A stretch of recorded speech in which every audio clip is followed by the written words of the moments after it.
Howdy, fellow football fans, and welcome back for another edition of the Far Out Football Podcast, brought to you by PTE Creative. As always, I'm your host, Evan Davies. Today on the show, playing a little game called Funeral Procession, checking in on the seasons of some teams, and trust me, it ain't good for everybody. Plus, we got our game picks. Last week, we went 10-4. We're kind of on a roll, 13-1, 10-4. Whew! Couple good weeks here. Let's see if we can keep that going. We're going to start with Funeral Procession. Let's get to it right here and right now. And let's get to our game Funeral Procession. So we're going to the good old tier maker once again. I've given 5 categories to this. Funeral is the top tier, meaning your season is straight up over. We have the Edge of Death, which means it's not over. Yet. Hospital Stay, which is it's not looking good. Those are those teams in that middle ground where they could get a little bit better, but you favor them to the negative side, not the positive side. Then you have Feeling Good. Obviously, you're doing well, but you could get a little bit better. And then you have your Perfect Health. Obviously, that's going to have the fewest amount of teams in it possible because there are very few teams in that tier where you're just like, goddamn, they're playing so well. I have a lot of controversy probably in some of these because a lot of people are going to feel as though their team isn't dead yet. I'm someone who forks people quickly and just says, let it be done. I myself, a couple years ago when I was listening to then the Around the NFL podcast, which now is almost pretty much turned into Heed the Call through Underdog, which great podcast, by the way, I highly recommend. They do the Fork'em rankings and Fork'em you're done. In terms of your season's over. The only team in my memory of listening to that show that ever pulled out of it was the Green Bay Packers. So it is somewhat fun to be that. Very rarely are you wrong about this when you do these exercises, so that's what we're doing. Alrighty, let's go straight to the Funeral Procession here. Let's start with the most obvious team. It's Carolina Panthers. Need I say more? They're just bad. They're bad at their job. Let's go to the Edge of Death. I think the Edge of Death is something that's a little bit more interesting. And I'm going to put a team that I have a lot of hope for in, and that's the Arizona Cardinals. Arizona just cannot get out of their own way. I know they just pulled out a big win against the Chargers, but their passing game still wasn't great. They just can't seem to figure it out, and their defense has gone down in quality to a degree from last year. They're not doing well. They're on the edge of death. They're not dead yet, though, because that division's a little wonky. At 3-4, they still could make a run to be something. But the problem is, in the NFC, you pretty much have to fight the entire NFC North to get a wild card spot. So it's going to be difficult for any team outside of the NFC North to really make a push. Hospital Stay here, which is not looking good. A controversial one to some people. I'm going to say the Atlanta Falcons. Atlanta keeps playing these one-score games. Eventually, usually, through history, that luck kind of runs out. You saw it last week. They just could not beat Geno, and they can't stay consistent. They can't push together win after win after win like great teams do. So I'm going to put them in a hospital stay. They're still good. They're a good team. And now with Tampa on essentially life support injury-wise with their wide receiver core, I could easily see them winning their division, but it's not a strong case here. Also, there's a lot of teams that are going to be in that hospital stay category that can still make a playoff push. Because no matter what, 14 teams are getting in, and I don't think there are 14 teams that are in the Feeling Good or Perfect Health category. That's just me, though. Now we're going to go to Feeling Good. I'm going to give you one of each, and then we're going to kind of do a full category and go from there. Feeling Good, just to give you an outlook on each category. Feeling Good, I'm going to Buffalo. The Buffalo Bills, they should be feeling good about themselves, especially after the acquisition of Amari Cooper. However, their defense is still not completely sewn up. Josh Allen has not completely gotten into the swing of things, and the roller coaster is still quite there for Josh Allen, statistically speaking. He keeps going up and down. And beyond statistically speaking, just game performance-wise, it hasn't been great. It's been really good, and then real good, and meh. So it's where they are right now. They can't find consistency yet, but they're still feeling good, especially with the division that they're in. And then finally, the perfect health team. The perfect health with perfect health right now is Baltimore. Baltimore 5-2. They've clearly shown out all their issues. They have one of the most, if not the most, deadly offense in the NFL with the least amount of weaknesses. Because I think when you look at the strongest offense, statistically speaking, plus performance-wise right now, one's going to argue, most likely accurately, that Detroit is that team. However, Detroit does have, everyone has the knowledge of how to beat Detroit. It's internal pressure. It's getting to Jared Goff. Whereas Baltimore, what is the biggest weakness to beat Baltimore? Because Lamar Jackson is now passing to victory. So it isn't, we'll make Lamar pass. So that's where I would say perfect health in terms of the best offense right now. I would still give it to Baltimore, even though performance-wise, certainly Detroit should be able to make the case for themselves. Now we're going to go perfect health up to funeral in this category. I'll start with the team we just talked about, the Detroit Lions. They are playing incredibly well. They're playing opportunistic football. Their rushing attack is really coming to life, and Jared Goff is playing MVP caliber. Now, a lot of people, especially our boys that have done the podcast with me, and Brandon Hollings, Darren Hollings, and Derek Hollings, and Minraj Dacey, they'll all tell you, no, that's not an MVP level quarterback. I myself don't consider him an MVP caliber quarterback, but that doesn't mean he can't win an MVP award this year. He's playing incredibly well. They're humming right now. Defensively, they still got 4 sacks against Minnesota, even though they lost Aiden Hutchinson. There's some room there that they could still be pretty damn good. We're going to stay in division. As much as I think Minnesota feels more feeling good to me than perfect health, I can't argue that right now. They have one loss that they, a bunch of crazy stuff happened in that Detroit-Minnesota game to get them the loss. Just a wild kind of game. Can't say they're a feeling good team. They're just one of those teams that's playing so well, but you just get this little feeling about them. When they were playing Green Bay, I know Flores took the foot off the pedal a little bit in the second half, but you still saw opportunistic play, not quality play from their offense when they just kept putting up points.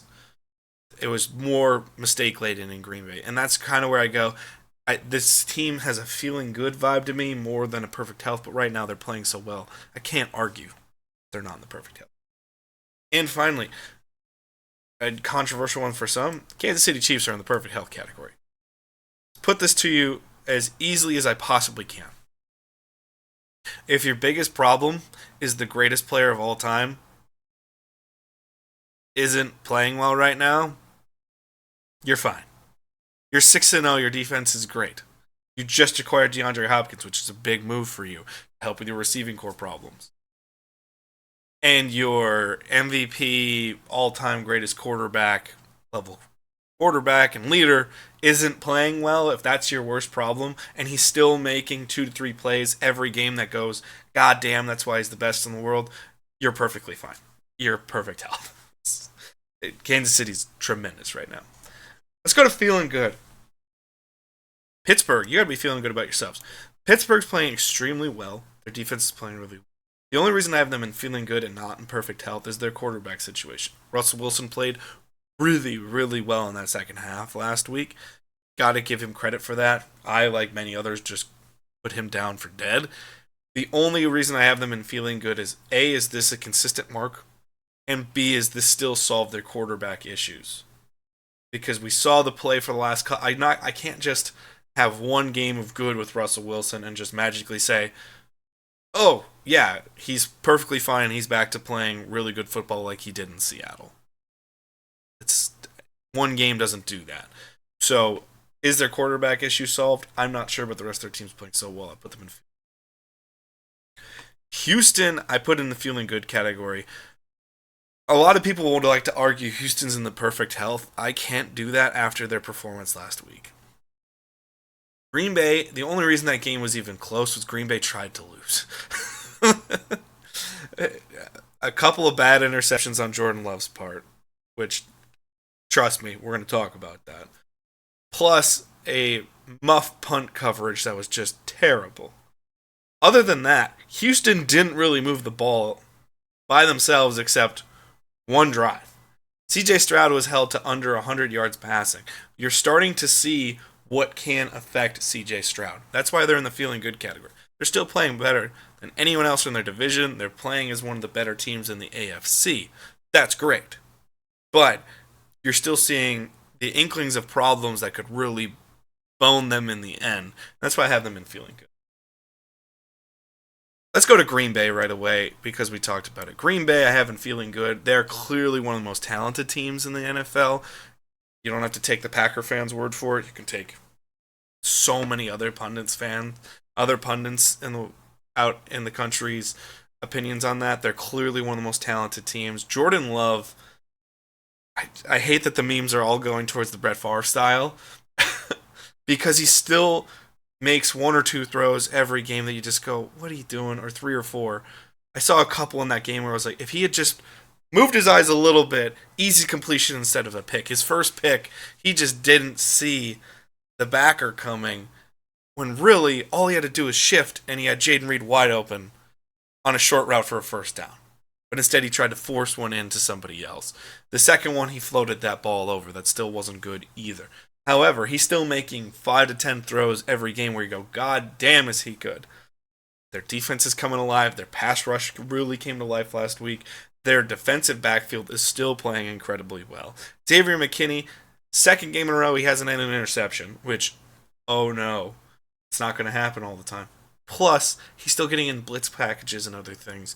Their special teams, they finally have a kicker in Brandon McManus. They should be feeling good about themselves. They just got to sew up some issues that they had a little bit. This one pains me. This is more of a reflection of what's around them, and that's the Philadelphia Eagles. They're 4-2. They just dominated a team in the Giants that is supposed to have a pretty good defense. I still think they have a pretty good defense, even though they have some injuries there. They should be feeling good because they're second place in their division, and Washington is now vulnerable with Jaden Daniels' injury. That should make them feel very good. Plus, they put up a pretty big performance, and 2 weeks ago, they started to get it together a little bit, but they were struggling. If they can continue to string along progress, they should still feel very good about themselves.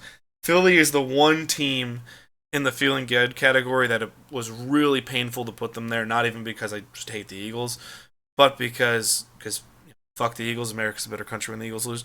But they have these awful, awful runs where they just look pitiful. And then they beat up on the weaker teams and make you feel like, oh no, see, they're still great.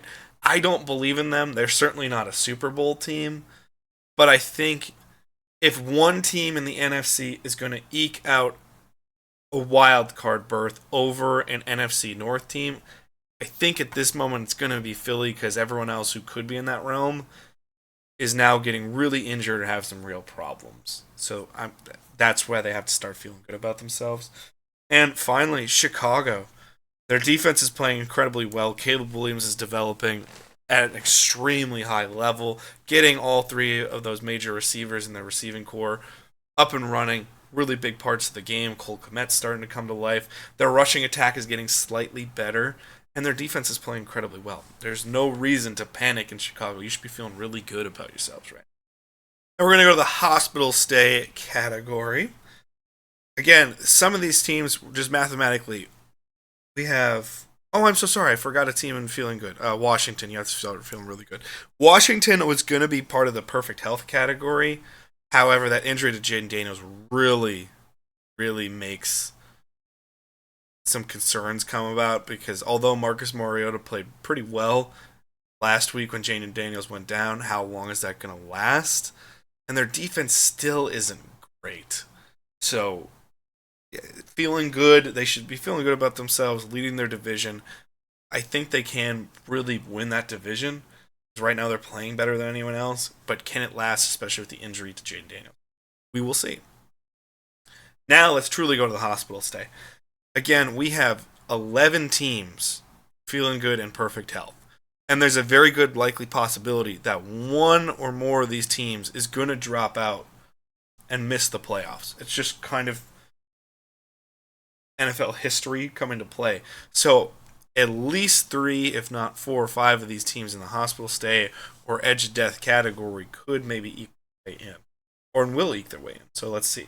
Hospital stay, another one. Los Angeles Chargers. They're 3-3. Justin Herbert's playing really well.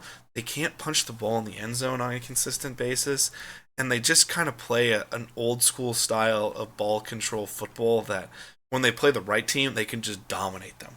When they play the wrong team, the games are too close and they can't keep them in. This is a team that theoretically could argue being 5-1 by the performances in their games. They don't really ever get blown out. They always play really good, solid football, but they don't have that electricity, that spark to put teams away. And that's why I put them in the hospital stay category.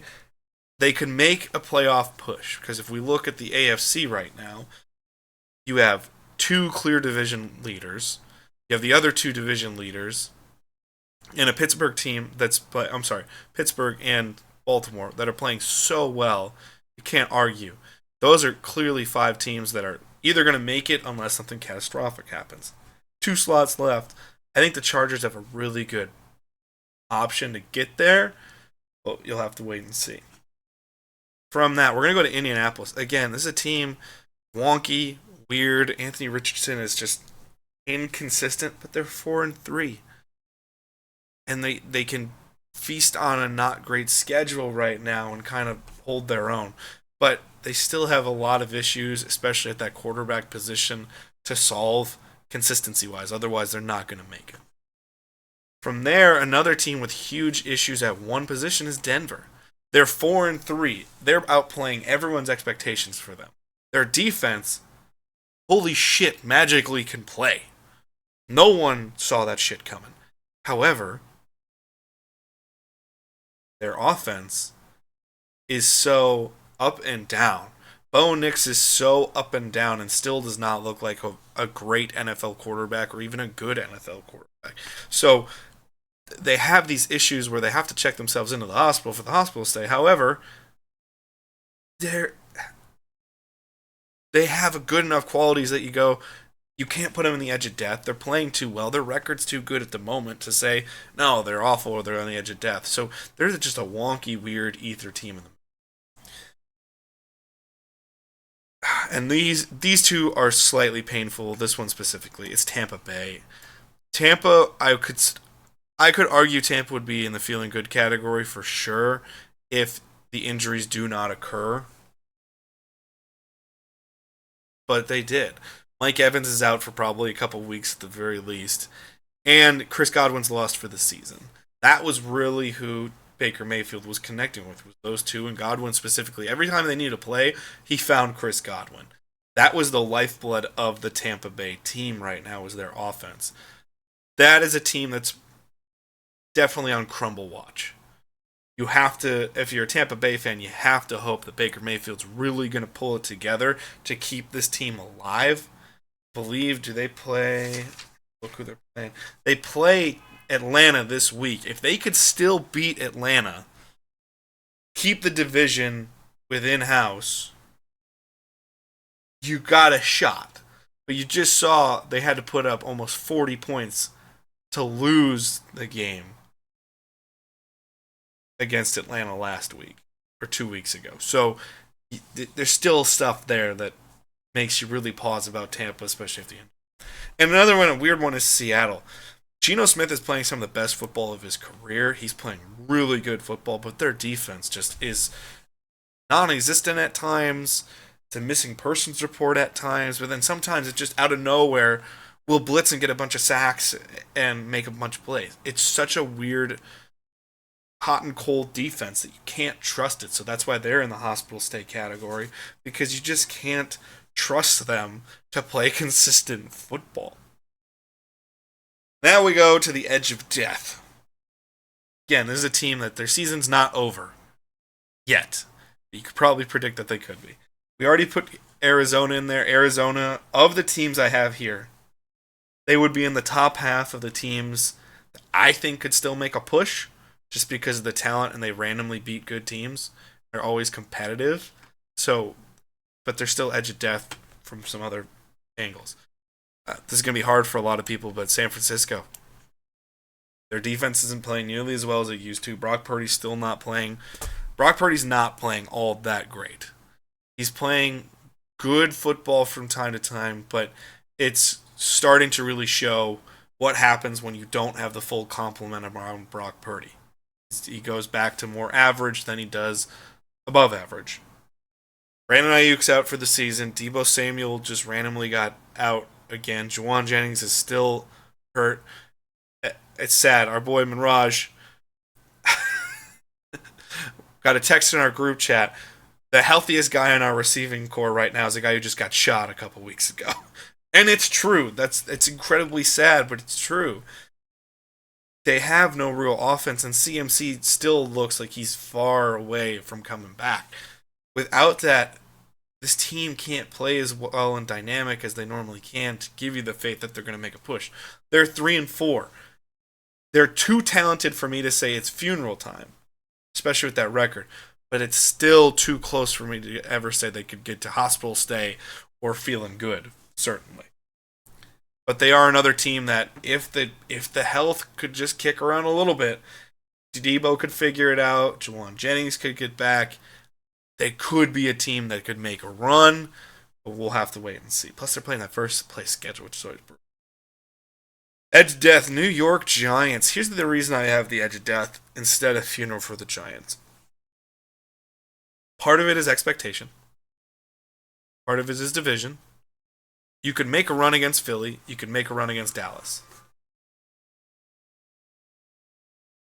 Those two teams, they're vulnerable in other ways. You just saw Philly beat the shit out of them, so you can't say they could beat Philly.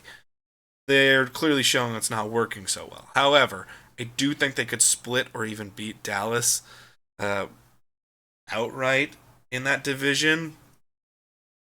They're playing a weaker schedule based off of last year's opponents. And their defense, once those injuries come into play, they could do pretty well. And I think they're pretty damn close to putting Drew Lock in the lineup. And maybe that could give them a spark to play a little bit different. But Edge of Death, I'm saying they're hanging on by a thread. But the expectations, we didn't expect this team to do anything. And they're still playing competitive football from time to time. So that's why I have them at an Edge of Death. It's going to be the one where you're like, that's a little too risky, and I understand it. It's more expectation-based than anything. Cincinnati goes to the Edge of Death. They're 3-4, and their defense is a major sieve. But Jamar Chase gets a 6-yard pass play and runs for 70 yards, seemingly 17 times a fucking game. T. Higgins is playing out of his mind to go make that money. And Joe Burrow is taking advantage of the fact that he can just throw these bullshit passes, and the two of them will just go everywhere. Plus, Yoshi Vosh is coming to play, and Chase Brown is coming to play a little bit. So their offense is playing really, really well. Their defense is terrible. And they dug themselves such a hole that I had to put them in Edge of Death. They're playing better than Denver. They're playing better than Indianapolis. They're playing better, arguably in some ways, than Atlanta is. But they dug themselves such a hole that they have to be an Edge of Death. By 2 weeks from now, if they win their next 2 games and they're 5-4, they're clearly going to be up categories. This was the closest one. It's by the hole that they dug themselves that they're on the Edge of Death. Another one, going to Miami. Miami is 2-4? 2-5? Let me look that up quick. 2-4. Okay. So they're 2-4 with that bye week. They're getting Tua back, but I still don't think they're that good of a team anyways. Plus, they have a 3-game deficit and lost directly to Buffalo. So I can't see Miami making a push over the Chargers or the Bengals for a wild card team. Plus, Indianapolis has a 2-game lead on them. Denver has a 2-game lead on them. I can't see them making a great playoff push. Could they? It's not impossible. But it's pretty damn improbable, especially with the health scare that Tua just had. It's just not a good team. It's really not that good of a team. It's a top-heavy roster of stars that can't stay healthy. So what about Miami really gives you any hope? They give me no hope. So that's why I have them on the edge of death. They're not out of it yet, but they're just barely there. They're kind of like a viable option version of the Giants, where the Giants are playing better than Miami is on a consistency basis. However, Giants really aren't going anywhere. But their season wasn't meant to be, sunshine rainbows. We're making the playoffs. Their season was meant to be, can we evaluate and get better? And I know that's not inherently the exercise, but that's why I would have the Giants there. Whereas Miami, the whole point was with Super Bowl or bust pretty much at this time. Well, they ain't going anywhere. And our final team on the edge of death, it is the Dallas Cowboys. Because they're bad. They're bad at their job. Am I missing a team? Did I just miscount? I'll have to wait. I'll have to look. But, because I already put Carolina there. Duh. If you look at Dallas's schedule, it is brutal. Brutal. Plus, on top of that, you have a team whose offense can't play with any consistency whatsoever to score amount of. They have no rushing attack whatsoever. I'm currently looking up the Dallas Cowboys schedule. In the next couple games, just let's look at this streak here. They play the 49ers, and the 49ers are still favored in that game. As wild as it sounds, I still think the 49ers could win that game. Although I don't think they should be favored by 4 points at this current moment. They play the Falcons, tough game. They play the Eagles, Texans. They play the Commanders right before Thanksgiving. On Thanksgiving, they play the Giants, and they usually split with the Giants. They play the Bengals. The next easy game, true easy game they have is December 15th against the Panthers. And then they have to play Tampa, which could be a toss-up now, the Eagles again, and their final game of the year is against Washington. How many wins do you really see in that? I don't see many. Because I don't think Dallas is good. Frankly, I'm going to use the word that everyone says, it's taboo to say that. Dallas is fucking soft. Outside of Dak Prescott playing for his life, there's nothing really good about Dallas right now. That's just straight truth. That is our final edge of death team. Let's go to the rest.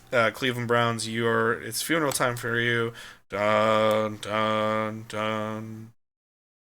Dun dun dun dun dun. Dun. Cleveland's just so bad. I almost wanted to put him in edge of death because now they don't have to worry about Deshaun Watson for the year, but they're still dead.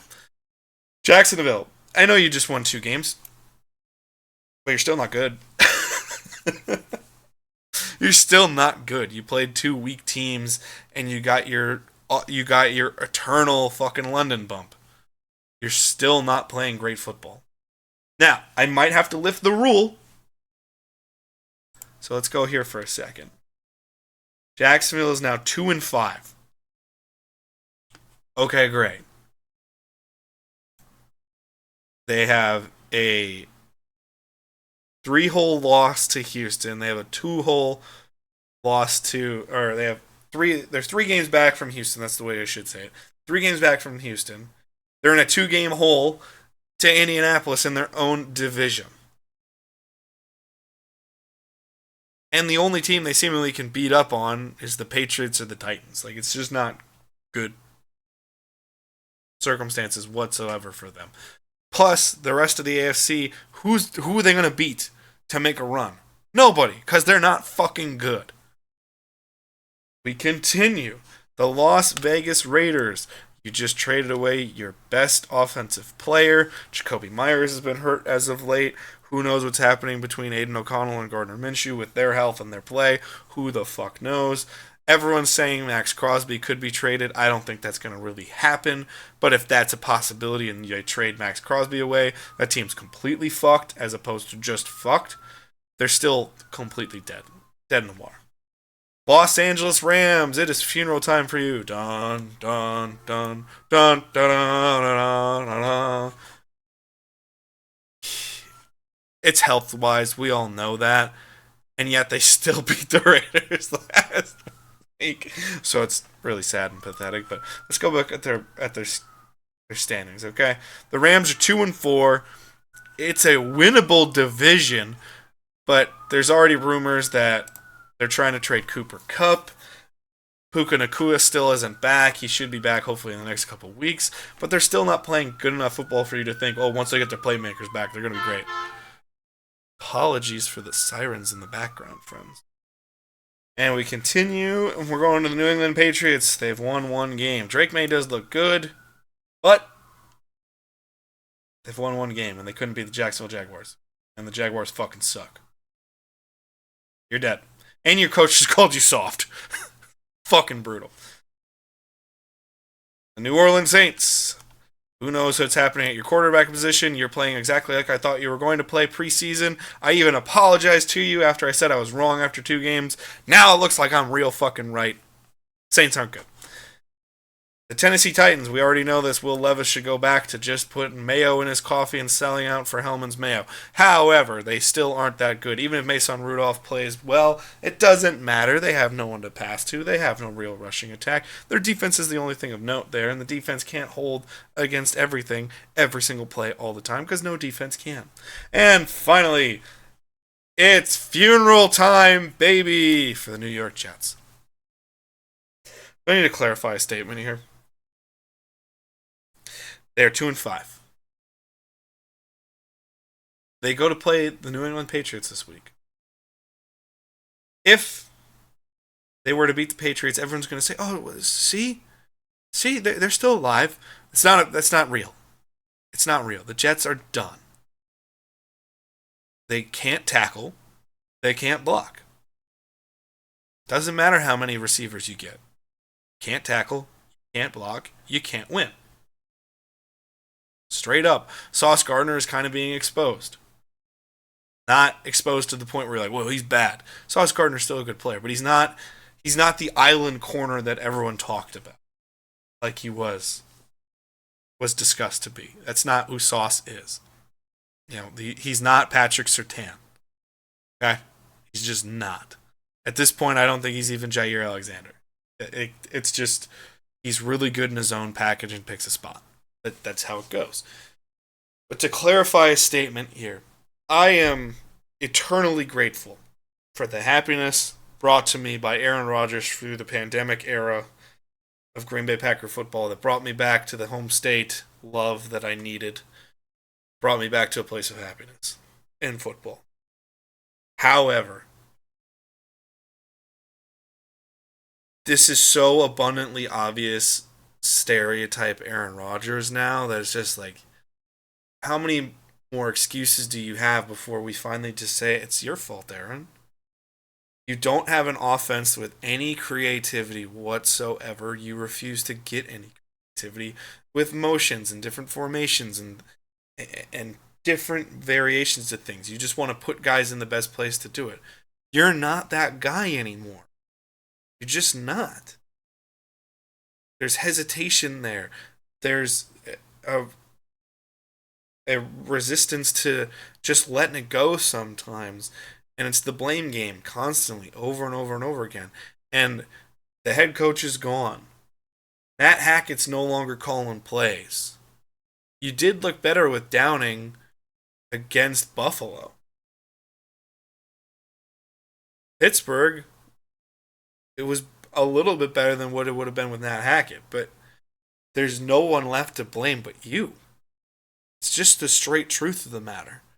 The Jets are playing horrible, horrible football, and it's funeral time for them. They're not making the playoffs. Their season is over. And it would be a shame for a career of Aaron Rodgers to end with no playoffs for the Jets. But frankly, if this is what it's going to be, if the experience is going to be like this for the Jets should all but ask Aaron to retire. Because even though he's not playing retirement-worthy football, he's still playing okay-ish football.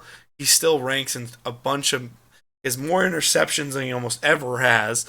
He's not playing very well. He has no chemistry. And the other issue is it doesn't seem like he wants to get it. Doesn't seem like he really wants to form that with the receivers. He just wants to play the blame game right now. It's not good enough, and that is funeral level football for the New York Jets. And that is our game called Funeral Procession. We're going to get back to our game picks right after this. I hear you guys are really liking PTE Creative's content. And you know what? You should, because it's pretty rad. You may even want to support the channel even more. Well, there's a way you can do it and reward yourself. And that's by going to our Etsy shop. Head on over to PTE Creative's Etsy shop and you can find all kinds of cool merch like you see on screen. You may be watching some of our Pokemon themed content and going, I'd love some merch there. You can do that. You can even get our custom Fakemon stickers right there, or stickers of existing Pokemon, t-shirts, or mystery packs. But you may be saying, I don't know if Pokemon's maybe my vibe. You know what? That's fine, because we got all kinds of fun, snarky millennial content and sports-related things over at the Etsy shop as well. You maybe got some big bench warmer energy that you just got to spread with the world. Or maybe you just need to tell people that you hope both teams are having fun as they're playing, because it's just all about vibes to you. And you hate to see it. You'd hate to see it if you didn't get your merch. You can go get that merch right here, right now. Head on over to Etsy. Go to etsy.com/shop/PTE Creative and go get yourself some awesome merch and go support a local content creator in this community we call the internet. Hope y'all see some great merch coming soon from Etsy. Go to PTE Creative on Etsy and get yourself some great merch. No! And we're back, folks. Thank you for listening to that message. It's now time for our weekly picks here. Last week, again, we went 10-4. We have an overall season record of 66-40, so we're 26 games over 500. Pretty damn good to me, frankly. Vikings favored by 2.5 points at the Rams Thursday Night Football. Let's take the Vikings in that one. The Rams can't score. The Rams can't block. That would be a loss for them. Arizona at Miami. Miami, for some reason, is favored by 3. I think they think that just because 2 is there, that they're going to win. I don't see that one happening. I'm going to take Arizona in that one. I don't really trust Tua to magically come back after that injury and be like, oh yeah, I'm just going to sling it around and Tyreek Hill's going to score all the time now. It's just not, I don't see that happening. Baltimore favored by 8.5 at Cleveland. Obviously, we're taking Baltimore. Maybe Cleveland gets the fictitious bump that Jameis Winston's going to be their quarterback now, but still not going to win. Green Bay favored by 4, going to Jacksonville. Even better. I wouldn't even have to apply the rule here. Green Bay is going to take that one, folks. However, it is one of those dumb games that Green Bay could drop, but still, going Green Bay here. Indianapolis at Houston. Houston is favored by 5 here. That is an obvious Houston pick right now. Houston's still playing far better than Indianapolis. Got to do that. Atlanta at Tampa. Tampa's still favored at 2.5. I don't understand that one. Just because they've lost the majority of their offense with what just happened with Godwin and Evans. I'm taking Atlanta in this one. I would be rooting for Tampa if you forced me to pick a team, but I think Atlanta's going to take this one again. Philadelphia going to Cincinnati. Cincinnati's favored at 2.5. I agree with that. I think I'm going to take Cincinnati. I don't like either team. I don't think either team is a Super Bowl caliber team. As you just saw, I have the Cincinnati Bengals in the edge of death category. However, I still think their passing attack can eviscerate Philadelphia. So we'll have to wait and see. But it all depends how much ground control can Philly get with Saquon Barkley and how many times can they hit over the top with A.J. Brown. That's the big thing here. Jets favored by 7 at New England. That is a wrong point spread. That is the wrong point spread. I will take the Jets because New England's so bad. I would not be surprised if New England won, though. Because the Jets are bad. They're bad at their job. So that's the wrong point spread, but they should be favored with the Jets. Tennessee at Detroit. Biggest point spread of the week. Detroit favored by 11. I would take the points in that one. That's a crazy spread that I usually avoid. I might consider it because I think Tennessee's awful. Going Detroit on this one. Buffalo -3 at Seattle. I'm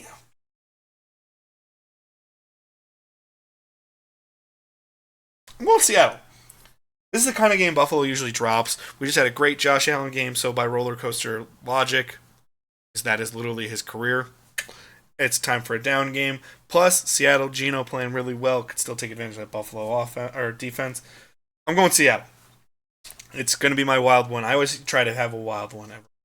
New Orleans at the Chargers. Chargers favored by 7.5. Let's take the Chargers in that one. I think Spencer Rattler's starting. I'm not sure. New Orleans isn't great. Chicago favored by 2.5 at Washington due to the injury. I'm going to take Chicago. If Jaden Daniels is playing, I'd probably take Washington. However, no Jaden Daniels. I'm taking Chicago, and I'm taking Caleb Williams. I still think it would be a good game, regardless if Jaden was playing, but I'd favor them. I'm favoring Chicago due to Caleb and that offense, plus the mix of their defense. Kansas City -10 at Las Vegas. Don't like the point spread because Kansas City's still not playing great offensively, but obviously we're taking the Kansas City Chiefs. Be sure to see a great Max Crosby game. He always has a great game against the Chiefs. However, Vegas fucking sucks. Carolina at Denver. Denver is favored by 10. I'm obviously taking Denver. I hate that point spread because I don't trust Bo Nix, but I'll take Denver because their defense is clearly better than what Carolina is doing right now on offense. Dallas at San Francisco. San Francisco is favored by 4 points. Don't trust the point spread on that one, but I still trust San Francisco and Kyle Shanahan to outcoach Mike McCarthy and the soft-ass Dallas Cowboys. And finally, for Monday Night Football this week, we have the New York Giants at the Pittsburgh Steelers. Pittsburgh is favored at 6.5. Woo! Pittsburgh, you're going to take that one. Hopefully the New York Giants finally learn that Daniel Jones cannot play. Or maybe he plays really good and they win a game. Who knows? But I doubt it. Pittsburgh is my pick. That is our game picks for this week, and that has been our entire show. No, we really didn't talk about DeAndre Hopkins going to the Kansas City Chiefs. I think that's obviously going to help, but not much more to say on that because we got to see what's really going to be impactful in Kansas City. But that is all our show has to offer for you today. Thank you guys so much for watching and or listening wherever you may be. Go watch a good football game and stay in touch wherever you can. Peace, love, and hugs to you all.